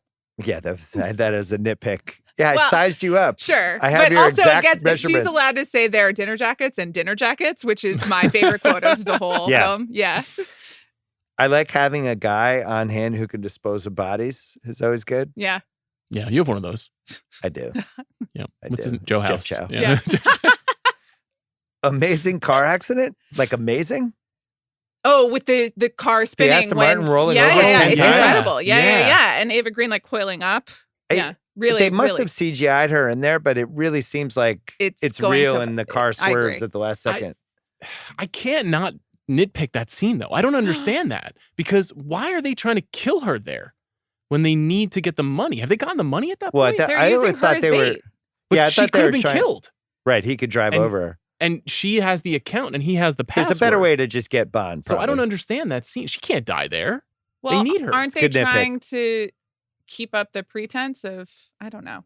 But fair enough. Doesn't help if she just gets run over. Well, it's a Bond movie and she's okay, because he can move the car. But I mean, that's a huge illogical moment to me. I have the Bond music for What's Aged the Best because it always aged the best. It's so good. It's really just great theme music. What do you think of the Cornell song? I didn't have the song as much as this weird era of, I called it slow metal rock music in movies because Miami Vice, Michael Mann was just like, boom. Yep. He's got Audio Slave and all those. Huge Cornell fan too, Michael Mann. Yeah, so this is kind of the era of 05, 06 where they really did lean into these songs for 2 years, then it went away. I feel like and rest in peace, Chris Cornell, just an amazing singer. A natural kind of conclusion for him as an artist too, because like obviously he's like a grunge metal singer over time, but all throughout the grunge era, people were like, this guy sings like an angel, like he had such a beautiful voice and such a high register. He's like a balladeer in a lot of ways. The Miami Vice has a couple of the best ones ever of whatever this weird genre was. It's like not quite enough for a Spotify playlist, but some of them. Yeah, it's like Evanescence core, where there's like orchestral sounds in metal songs. I was going to play one of the Miami Vice songs, but I think it would get us removed on YouTube, and we were going to run this. You're going to play it on your iPad? Great. I was going to play one of the Miami Vice songs. I'll play for you later. Okay. Oh, thank you. What else do you all have for What's Aged the Best? I mean, we talked about the location, and Sean over here sometimes gets a little skeptical of people going to Europe and filming things. And this is the like classic example of when you go to Europe and film something, it works. It's a 2-track thing for me. One, I don't really care as much about going to a place as you guys do. You guys are like, wow, I went to Italy. Like it's like, all right, we're human beings. With your letterbox. That's fine. Okay. Yeah. I'm sorry. We can't feel. The second thing is I really hate when movies do this, but then it's only, and this is much more common in the last 10 years, aerial shots, drone shots. You never see the people's feet on the ground in the city. They just like, they place you in the city, but then, I mean, Fast X do that here, though. is so bad about this, where they show you all these images of a city, but you never see the characters in the city. Because I don't think that they were there, but... Right. But this movie, I'll obviously... never see Fast 10, so... Okay. Yeah. You'll never see it. Never. That's fascinating. I mean... That's just an evolved status, and I'm proud of you. That's good. I'm out. I wish it ended after Fast 7. It would have been. That would have been such a better way. Now, I can't blame them because they made $3 extra billion. Sure. And, yeah. You know why they did it. Shit happens, but the ending of Fast 7 so perfect. Just would have been such a cool way to end it, and then maybe wait 6 years and make another one. I think they've gotten increasingly worse too as they've gone. But anyway, it doesn't. You think they've gotten increasingly well, worse? 8, 9, 10, way fucking worse. Yeah, well, I've seen 10. Like 10 was appalling. It's bad. And Sean really like fell 8's apart bad. in the movie theater. I still don't know. I still don't understand what happened in 8. Anyway, what else, do you have any? What stage is best? I mean, I thought the Spider-Man trade was fascinating and perfect. Yeah, that's a good one. And I also think that's like Stefan Marbury for Jason Kidd. Just like, whoa. I think to your point, I stole the words right out of Amanda's mouth. You more of a Kidd fan or a Starberry fan? What is the right answer to that? I'm sorry. It was just the 2 best point guards in the league just got traded for each other. Yeah, in but 2000. like, what would my answer to that be? I think you're probably more of a Steph person. Okay. Would be my guess. What do you think? I was trying to think if 1998 Gwyneth Paltrow just got traded for somebody who was exactly equal. Like Kate Blanchett. They just got traded for each other in 98. Wow. That's okay. Yeah. It's kind of on that powerful. level. How do actresses get traded? Okay. I don't know. I don't even know how that would work. Just their careers get traded in 1998. I love the Spider-Man James Bond thing. I think is great. The other thing that was smart was I think bringing Purvis and Wade, the screenwriters, along as they are ultimately kind of the authors of the James Bond movie in the last 30 years. And obviously Paul Haggis wrote, I think, a lot of the emotional stakes in the movie, but they know how to make a Bond movie go. And they're a part of all of these movies because they know the characters so well. Kid Cudi, Pursuit of Happiness, where Best Needle Drop. We really kick in the theme music when we get to the Bahamas. Mm-hmm. Yeah. It's just effective. Everything works. You know what's so great, though? Like, in every single one of these movies, and these are not my favorite movies, but in every single one of these movies, when Bond fires and the movie starts and you hear the dun dun dun dun dun, like every time that drops in the first 10 minutes of the movie. Drop. You're right. Well, and then they bring it back at the end for like the coda when which sets up the next movie, which is like a little annoying, but the music just swells. And it's like, oh, Bond is back. We did it. Big Kahuna Burger, where Best Use of Food and Drink. The Dry Martini. Of course. Gotta be. Den of Thieves Benihana Award. Scene stealing location. Wow. We choose between Monaco, the Bahamas, or Venice. Well, Uganda did make the finals. And Lake Como, where he's doing the rehab. Like those are some, and Mr. White's Villa at the end. Like those, Solid I've never point. been to Lake Como. Some pretty spectacular. But then you got like the Grand Canal in Venice. For me, it's Italy. But I don't know if I can choose between the two. So Uganda and Madagascar are just off the table here. Off table. Okay. I think they use Venice the best. But I like doing Monaco the most. I have bad news for you. It's not Monaco. It's Montenegro. It's Montenegro, but they filmed it in the Czech Republic. But they made it seem like it was Monaco? It's kind of a Monaco stand-in. I think in Casino Royale, it takes place in Monaco in the novel. Yeah. I thought we were in Monaco. But we're in a Balkan country. Yeah, Montenegro, But so really, then the it's answer has to be the Venice then. Yeah, I guess so. Well, Montenegro looks great. The Ocean Club is a real hotel that you can go to in the Bahamas. I have been. Was it lovely? 20 years ago. Yeah, it was great. Okay, yeah. See, there you go. It seems like Venice a nice runner-up. is kind of like San Antonio with better food. Okay. I still would like to go. Is that because of what's it called? The River Walk? The River Walk. Okay, the River Walk. Okay. It's just you. That's a great take. Thank you. I've never been to Venice. I can't. What'd you have for Great Shot Gordo? Well, the bathing suit, obviously. But then there's another one where after the poker game, Bond and Vesper are having dinner. And they're like in the corner of that of the Hotel Splendid. Yeah. And Splendid. Okay, sure. Thank you. Thank you, Monsieur Bond. And it just looks, it's very beautiful. And they're sitting in the corner and I would like to be them. I think the first time we see Eva Green in the plunging neckline dress, I was like, this is a great film. This is great filmmaking. The Vincent Chase Award for, are we sure this character was actually good at his job? Le Chiffre? Like, what's going on? Agree 100%. You lost all your money, and then it's like your move is like, hopefully I can win this high stakes poker game. I'm like a B- poker player. And then after that, I'm just gonna try to erupt James Bond's nuts, and then I'll find a way to get the money back. Like he's completely lost it at that point when he's in the torture scene too. Where like, he has no plan. That's why he gets shot, obviously. Yeah. The Butch's Girlfriend Award for weak link of the film. My wife demanded we put this in. Okay. Her quote, James Bond doesn't fall in love in a week. I completely agree. Okay. They fell in love in like 2 seconds. He's like, I love you. It's like, what? I have some... You hung out in a wet shower and you had a dinner together. You're in love? James Bond? Well, coolest guy in the world? I have some more... I was going to file this under unanswerable questions. I would agree. Like, after he is rehabilitated...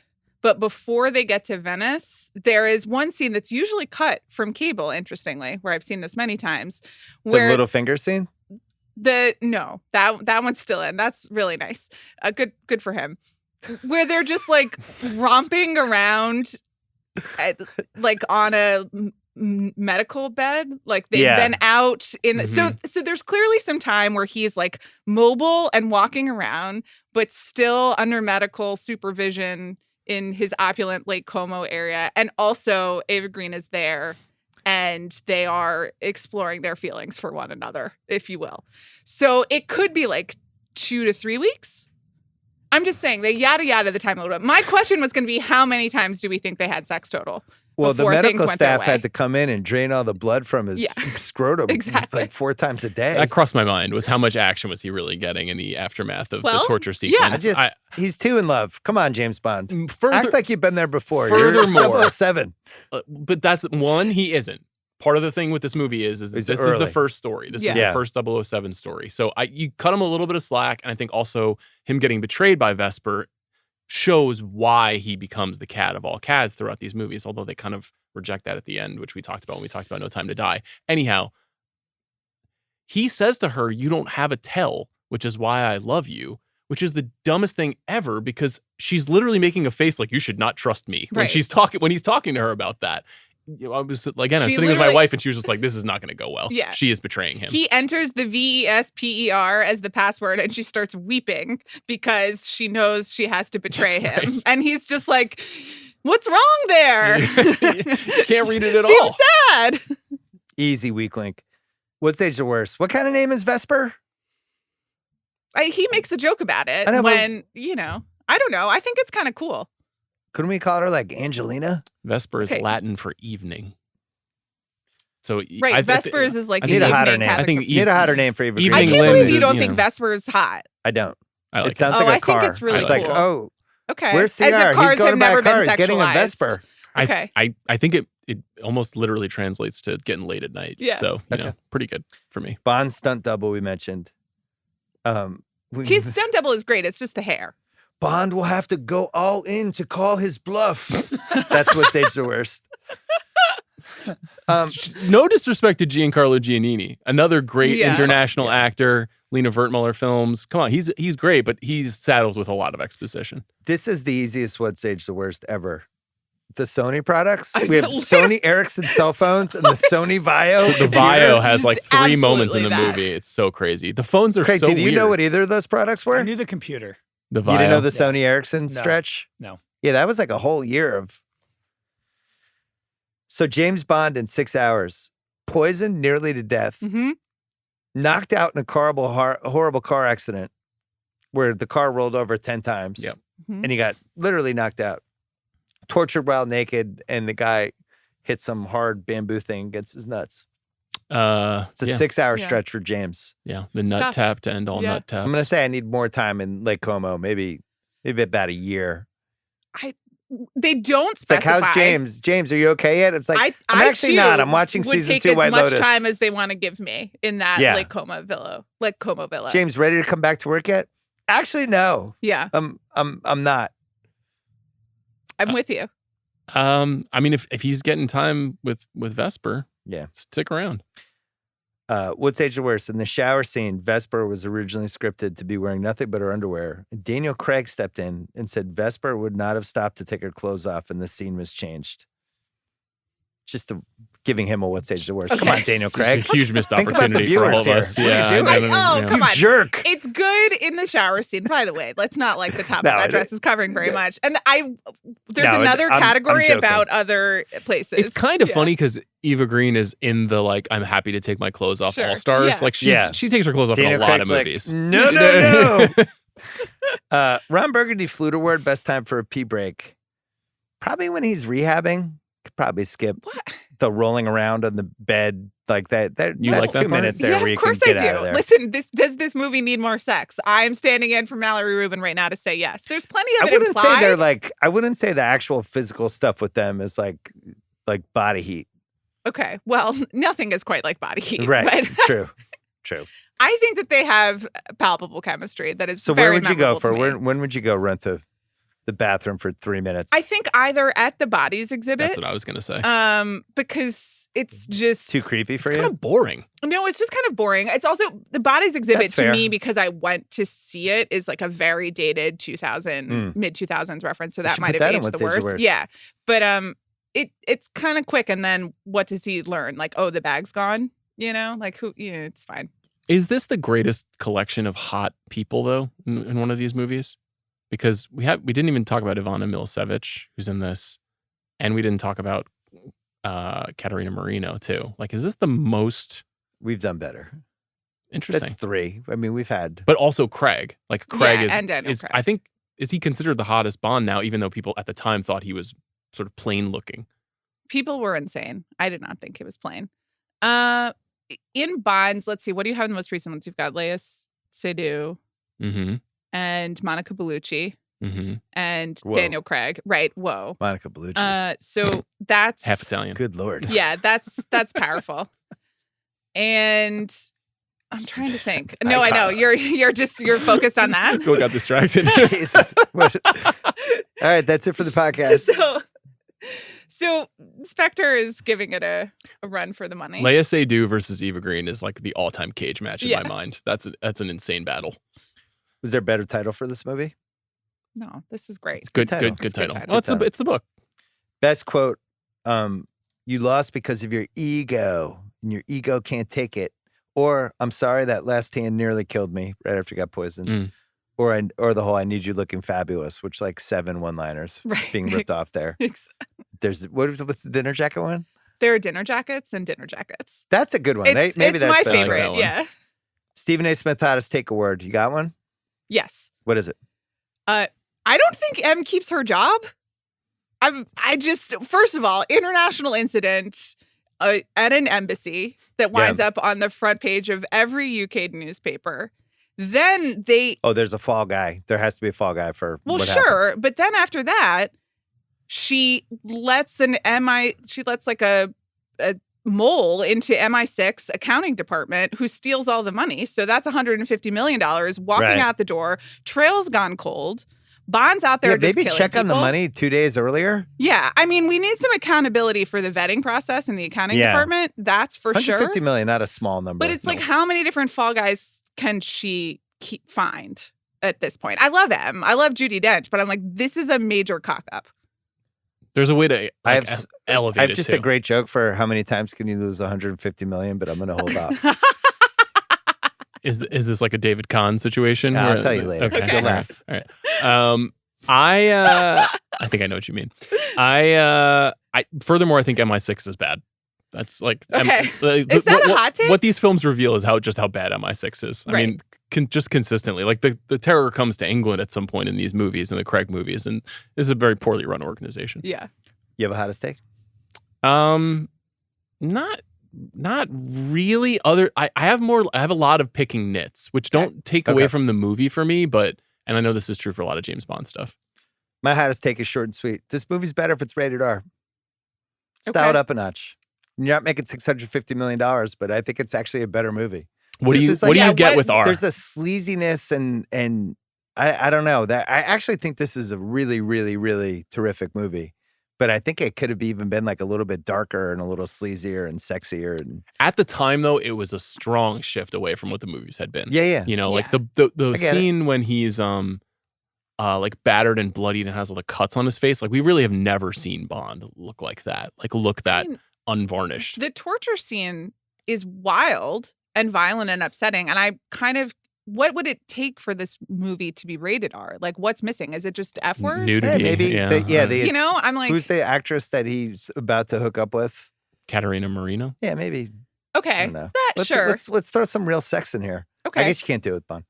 That's why it was a hot take. Casting what ifs. Quentin Tarantino wanted to direct Casino Royale, and Ian was not interested. And he claims that he worked behind the scenes with the Fleming family. Because of what he knew about the ownership, that the rights to the first book were in different hands. And then I think when he got down the line with the Fleming family, that's when he learned that they had secretly acquired the rights to Casino Royale. He would have said in the 1960s with Pierce Brosnan. The torture scene would have been worse. This is in the 90s when he wanted to do this, right? This is before, well before this movie. Yeah. He's like, I have some thoughts on the torture scene. Not scary and violent enough. Yeah, I mean, imagine what the GIMP could have done in Casino Royale. Have you thought about a GIMP? The only other actor in serious contention was Henry Cavill, who was only 22 years old, and they said no way. But they apparently screen tested really well, and they got excited about it, and then just decided he was too young. Like 22 is crazy. Way too young. I kind of wish that he wasn't Superman so that he could be Bond, though. Because he would be, to me, the perfect Bond to follow up Craig because he's more in the classic mold. I guess you're stuck with Superman now. And he got fired from that, but then he did the whole Mission Impossible run. He did Man from U.N.C.L.E. That was his Bond movie. He was very good He's great in that movie. It was persuasive. I'm a huge fan of his. I think he's really underrated, and the Superman thing kind of messed up his trajectory. I really liked him in Mission Impossible. He's really yoked, good. Yeah. So that would be alarming. That he's tall beach too. scene. Tall Bond. But if he can scale it back. Our two finalists for the Eva Green role were Eva Green and Olivia Wilde, coming off the OC. It's an amazing sliding doors. This one really has to be European to me. Agree. I don't see the Olivia Wilde thing at all. I agree. Well, she's in Rush, but basically playing this character 8 years later, and didn't totally work in that role. And she is very beautiful, and is still very beautiful. Like, but I think she doesn't have the mystique, and I think a lot of that is her Americanness. You know, like she was great on the OC, but I'm like, I don't want, the Isn't she descended from British royalty, though, or some sort of like manor house? She could be, and she was definitely married to an Italian prince. Maybe that's what I'm thinking of. Maybe that's what it was. There's other stuff. I'm going to rip through this because we're running late. The Madame Wu, the lady who played her, was also in You Only Live Twice. Overacting award, I'm going with Alex Demetrius. Mm-hmm. He's very TV actor-ish. I was also going to say Katarina Marino, aka Mrs. Demetrios. It wasn't her choice. Let's go with probably both. We'll do the couple. The horse, but the horse is a lot. Yeah. Best that guy. Giancarlo Giannini is not that guy. I don't think he qualifies. I kind of know who he is. He's in Swept Away, and he's in Seven Beauties. Jeffrey Wright, definitely not that guy, although I think he would be to some people. I love him in these movies, though. I mean, I love Jeffrey Wright and everything, but he always does well. Yeah, he's awesome. I always like having him. Me too. He's even good in Ali. I just saw the new Wes Anderson movie, and he has a small part in it, and he just nails it. I'm going to go with Ivana, whatever her name is. Milicevic. She's like that guy to me. She was on like that girl. Banshee. Did you ever watch Banshee on Cinemax? I don't know if everyone knows who she is. Why, do you have somebody else? So. I have her in a different category. Okay. I also want to let you know that Giancarlo Giannini was in Book Club too. I saw and that and that was like he was that guy to me in Book Club too. I was like, hey. I think Tobias Menzies at this time was that guy. But no he has longer. been elevated. Dion Waiters Award for Best Heat Check. It's got to be the GOAT athlete in the beginning that Bond is chasing.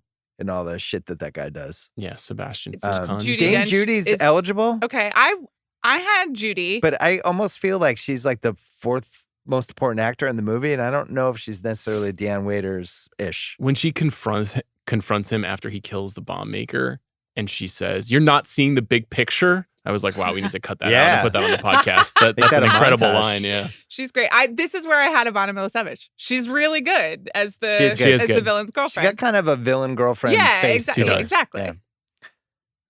I also like the big guy at the poker table was great. I like when he throws in the $5 billion and he holds up the 5. Yeah. Recasting couch. Here's what I have for you.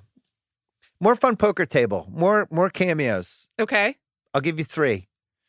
Pat Riley, Jack White, and Lauryn Hill are just 3 of the people at the poker table. We got 10 seats. Let's put some recognizable, weird. Wait, is that? Are they playing themselves or are they playing characters? Just playing characters. What is Pat Riley's character's name? I don't know. Is it like Is it like? Well, we don't know. We don't know the characters. Is it like Sebastian Culture? You know, like something cool. Have we moved the poker game to the States? Or are they all American? That's a very American contention. You want a Lauryn Hill cameo where she plays a woman who probably doesn't speak sitting at a poker table. Poker table. No, okay. Nobody's with me on this. I think you. How about Jacqueline Bisset? Okay, great. This is one of our 10. Sure. She's there. It would have been fun if it was all former Bond girls. That would have been amusing. Oh, that would, or all people who were in a Bond movie. Yeah. I just thought the poker table could have been more why fun. not all the former Bonds, you know? Half-assed earned research, the graphic design in the beginning was inspired by the cover of the book you mentioned, 1953. Casino 70 Royale. years. The original design of a playing card bordered by 8 red hearts dripping with blood. The Aston Martin rotated 7 times while being filmed and became a Guinness Book of World Records for most spins on a car crash. Another example of the Martin Campbell thing where it's just like, he's the best at this. The Venetian house that falls apart was the largest rig ever built for a Bond film. Huge tank, 90 tons, whole thing. Daniel Craig gained 20 pounds of muscle for the role by adhering to Sean's diet, mostly proteins, minimizing his carbs, training 5 days a week, and only doing cardio on the weekends. That's what you do, right? Yeah, that's why we look exactly the same. Vesper's official job, International Liaison Officer for the Financial Action Task Force of HM Treasury. Same. Don't know what that means. So they did a big deal with Ford for the Mondeo, 14 million pounds. Yeah, you can see he's driving the Ford in the Bahamas. Yeah. That's his rental car until he trades up for the Aston Martin. They have Sony and Sony Ericsson, Sony has a Blu-ray player, CyberShot camera, all the Sony stuff from the 2000s. Oh, I forgot he watches the DVD of the security footage. Yeah. It's like, why are they filing the DVDs of the security footage? You can get all this stuff at any pawn shop near your house. But not enough product placement compared to 2002, which Die Another Day had the nickname Buy Another Day. The product placement was so bad that it actually was a huge backlash. Yeah. Amazing. And people are like, you guys have sold out this series. This is an Omega. I haven't seen that movie in a while, so I don't remember the products. Omega product placement, right? The watch? The watch. Yeah, on the train. Not a Rolex, an Omega. Yeah. First movie ever dubbed in Chinese for Chinese cinemas. Oh. And they added extra dialogue to explain Texas Hold'em. Okay. Because it was not a familiar game in China. Now they can just add this podcast to all the English language versions. What do you think that dialogue was like? It was like, this man has 3 aces and 2 8s. And in the game of poker, we call that a full house. I don't know. I would love to hear it. So they destroyed 3 Aston Martin cars, which were $300,000 each. That's cool. That's upsetting. Upsetting. That just hurts my heart. The bleeding of the eye is a real medical condition. It's known as hemolacria. Yep. That's why CR went to Europe, just to get that taken care of. It can actually be an indicator of some sort of tumor or terrible thing. So there you go. For Jesus Christ. All right. Sorry. I didn't follow your comment up, but that well enough. But yeah, it's usually a sign something not great is going on. Well, then maybe that explains Le Chiffre's reckless nature. Yeah. Apex Mountain. Daniel Craig, I'm going to say yes. I think so too. He was became like an A+ lister after this. Definitively, I think it's pretty interesting that he's been able to hold on to it with Knives Out. Knives Out helped. That is unusual because most Bonds go into a state of, they've reduced their like public awareness, Roger Moore, Timothy Dalton, even Pierce Brosnan, who still works, but they're just not the same in our culture. I feel like Daniel Craig is still an A+ movie star. Yeah. Knives Out really rejuvenated that. I totally. Feel like. But it was concurrent, like Knives Out came out before No Time to Die. The first. The only thing is that he married Rachel Weisz in 2011 and then Skyfall was released in 2012. So I would probably locate that as the Apex Mountain, just in movies and in life. That's really powerful. Pretty solid. Eva Green, I'm going to say It's the biggest movie she's ever been in. Felt like she was headed for giant things after. Yeah. Probably, yeah. Then her agent fucked it up. The Aston Martin DB9. I'm going to say yes. James Bond. I don't. I'm going to say no. No. It felt like he meant more in the 60s, probably Dr. 70s. No. Yeah. And then Dr. No, Dr. No or Thunderball. Goldfinger. One of those. Goldfinger. That period of that's the most important. High stakes poker. No. Tuxedos. Apex Mountain for tuxedos. Yeah. Has there ever been a better tuxedo moment in a movie? Oh my In goodness. a movie. Oh gosh. I mean, there have been up there.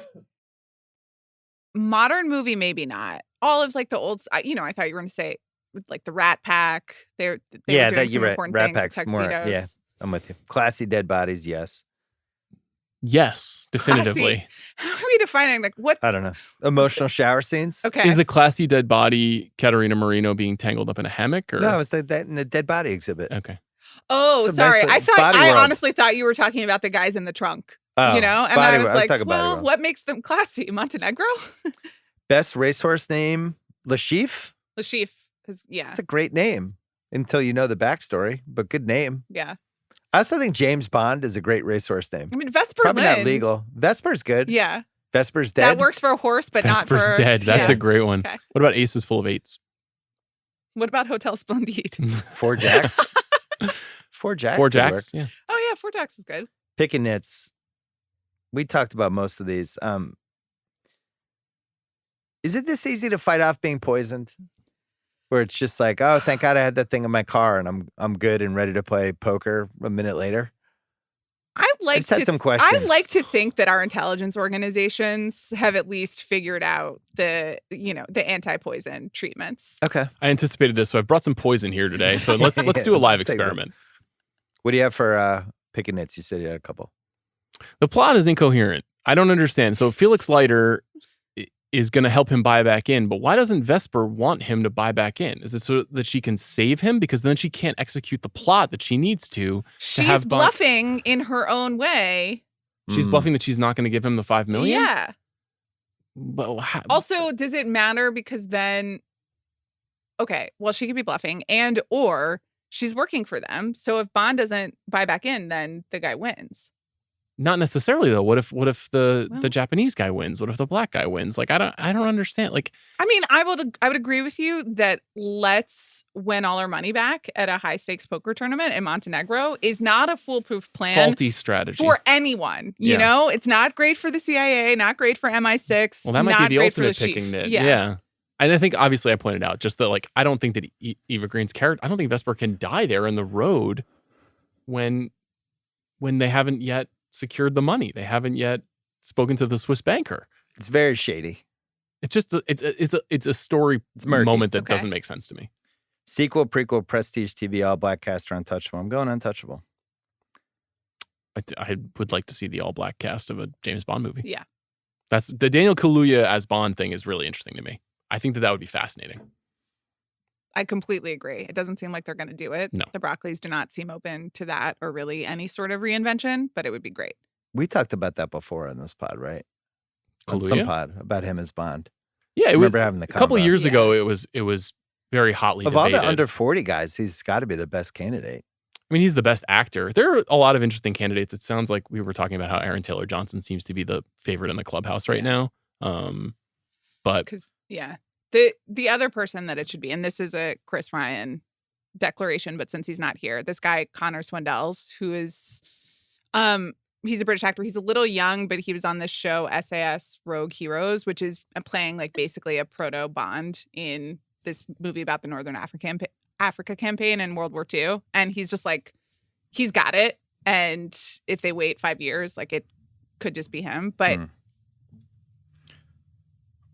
Better with Wayne Jenkins, Danny Trejo, Catherine Hahn, Steve Buscemi, Sam Jackson, J.T. Walsh, or Philip Baker Hall. We don't have Chris to fear what Wayne would have been like at the poker table. God damn, poor James. Didn't know I was dealing with Super Spy. I think Steve Buscemi or Sam Jackson at the poker table would have been fun. Okay, sure. I think you could talk me into Buscemi as in the Giancarlo Giannini role. Oh. Okay.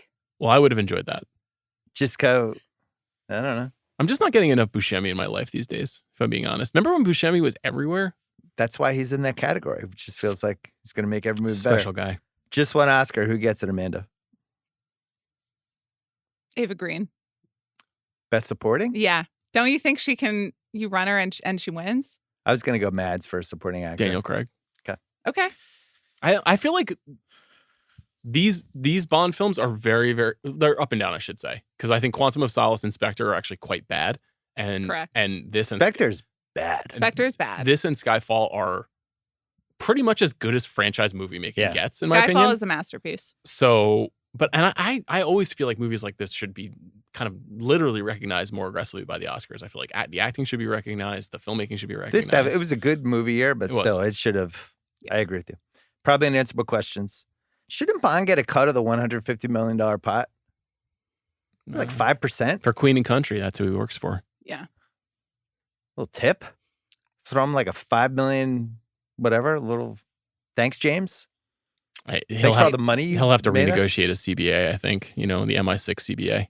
How did they determine Bond was the agency's best poker player, Sean? Was there a satellite tournament in like Newcastle? Honestly, when you're talking about spinning off the series, like the MI6 00 poker tournament is a show I would watch. So guys, don't ask any questions, but we're going to have a little poker tournament on Saturday. So good, Bill.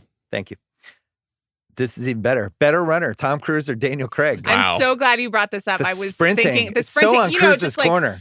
Ergonomic, tucked in, all efficiency. Yeah. But I think that there is something. Cruise is the best in my opinion. He really is. I think he's the go-to running. But Craig is using his bulk to make it look slightly more proportional, I think, in a way that works for me. How tall is Daniel Craig? I'm going to say 5'8". I don't think he's tall. I think he's probably in that 5'10", 5'11". He's listed at 5'10". Okay. Oh, that's 5'8". So I would say 5'8". 5'8". Yeah. Okay. Do you think Cruise's next Mission Impossible movie, he saw the Bond movie and he's like, fucking I got to do more running in this next movie? Honestly, yes. I think that these movies being good is partly responsible for why 4, 5, and 6 of the Bond film or of the Mission Impossible films are so good. I think that he sees that they're not fucking around anymore with the Bond movies and they're not going to be silly anymore. So he has to take it to the next level. And in my opinion, that's when the franchise actually gets great. Should there be a classy World Series of Poker where everyone's in tuxedos and there's just hot women with evening gowns just walking around in martinis? I think that misunderstands the participants of the World Series of Poker. Could we try it? What channel would run that? The classy World Series of Poker. But just all the people who play poker for a living. They're basically all out except for 3 of them. Say, they how do we have to cast look good in a this? tuxedo. Okay. There's people that. So maybe we do the Met Gala. We do the red carpet. We take all the photos. But then once you get inside the Met Gala, it's just a poker tournament. Okay. You in? Yeah, but do I get to watch it? So then you can cover it and then I can cover it. Okay. I like watching classy great. dressed up people play poker and crazy rich atmospheres like that. It always works in a movie. It's never not going to work. I would need them to borrow this pacing where there are lots of breaks for people to order drinks, have fights in stairwells, have sex in a shower implied. etc. You want that to be covered in the coverage. You want to go, let's now cut away to our shower sex scene during the tuxedo poker tournament. I just want an intermission. And then you know how when you watch the Oscars or the Golden Globes and all the mingling and people taking selfies together before and after commercial breaks is the most exciting part. I need the mingling. I don't want just poker. Imagine the mic'd up plus NFL films possibilities though, if we just put a little pocket camera on people and mic'd them up through the playing of a tournament. This is a great idea. Okay. Cocktails. Yeah. Love it. Great. Good, cool bartender. Thanks. Any unanswerable or questions for either of you? We already did it with the timeline of their relationship. What is your best double feature choice for this movie, Sean? I think you could probably go right from this to Dr. No and say this is actually how the James Bond franchise starts, that sets you off. And Connery, I think Connery or Craig is now the debate for most people. Who is the best Bond? I don't know where you stand on that at this point. It's Connery.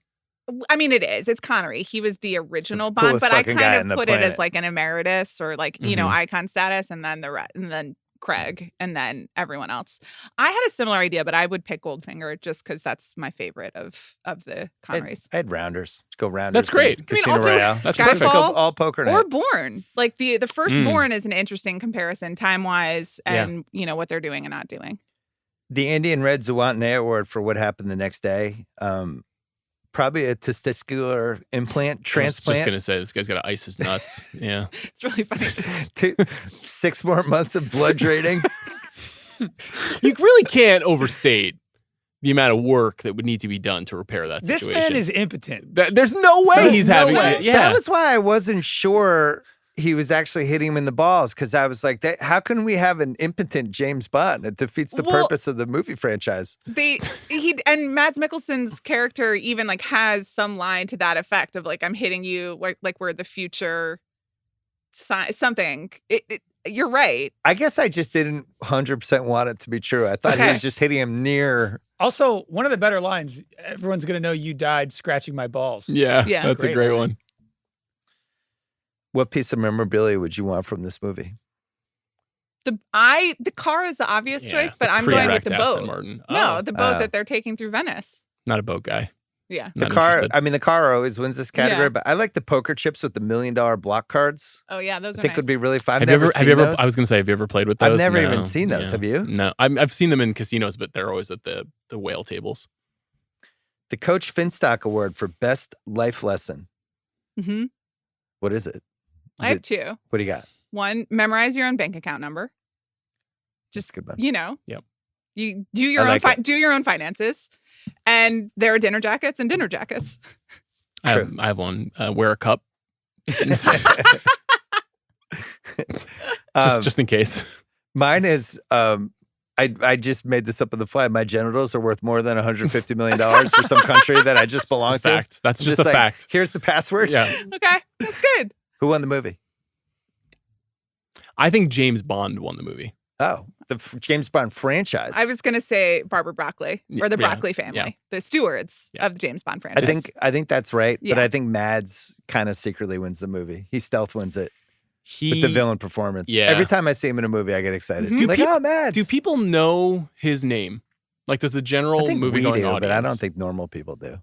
Yeah. Not quite. I mean, he really was. He had a run with Rihanna. Bitch Better Have My Money. He's like the villain in that video, and so I think that exposed him to like a newer audience. Mm-hmm. I mean, he was Hannibal. He was Hannibal Lecter on TV, obviously. But if you pay attention to these things, you know who he is, and if not, he's just that guy from Casino Royale. What do you got, Craig? I don't have a ton on this. This movie's very good. I'm a huge fan of Bond. I think Daniel Craig as James Bond is the coolest person I've ever seen in a movie. I think. And I just like that these movies feel like a genre to me. I think Mission Impossible and Bourne's are just more boring because they take themselves so seriously. Yeah. There's like a subtle tongue-in-cheekness with Bond that I just really like. I think John Wick's the same way. It's why I like John Wick. Because it like doesn't take itself too seriously. It knows what it is. It's like a little tongue-in-cheek. And Mission Impossible and Bourne are just like so self-serious. John Wick is a good shout, though. Also very clearly inspired by this era of Bond and like almost parodying the idea of trauma, like, killing my dog and everything. It's the Indiana Jones blueprint of it's a seemingly relatively normal person who has to be a hero versus like the Bourne Ethan Hunt, which is like these are just heroes that don't seem like normal people. Yeah. Right. I would still take Mission Impossible over any of these movies personally, but I think that's because there's like fandom. I would say 3 Mission Impossible movies I'd probably have over this. But I think this is like the best Bond effort that I can remember. Yeah. Well, we didn't talk about Quantum of Solace, which is the next movie after this, which has been in the news lately because it was a movie that was made during the writer's strike back in 2008 and stinks because they weren't able to rewrite the movie on set. And like it's a little bit incoherent and kind of boring and doesn't really work that well. And then the franchise is really revived with Skyfall. And also Quantum of Solace brings in Spectre and Mr. White, and then but is also trying to hang on to some of the Vesper character because they feel, as you feel, Bill, that you just want her back. And Skyfall goes back to just like Bond, the Javier Bardem character, who is a former MI6 guy. It's more grounded, so it really does work when it's less ridiculous international conspiracy. Agree. All right. This podcast was produced by our guy, Craig Horlbeck. Casino Royale. Glad we did it. Great one. See you guys. Thanks, Bill.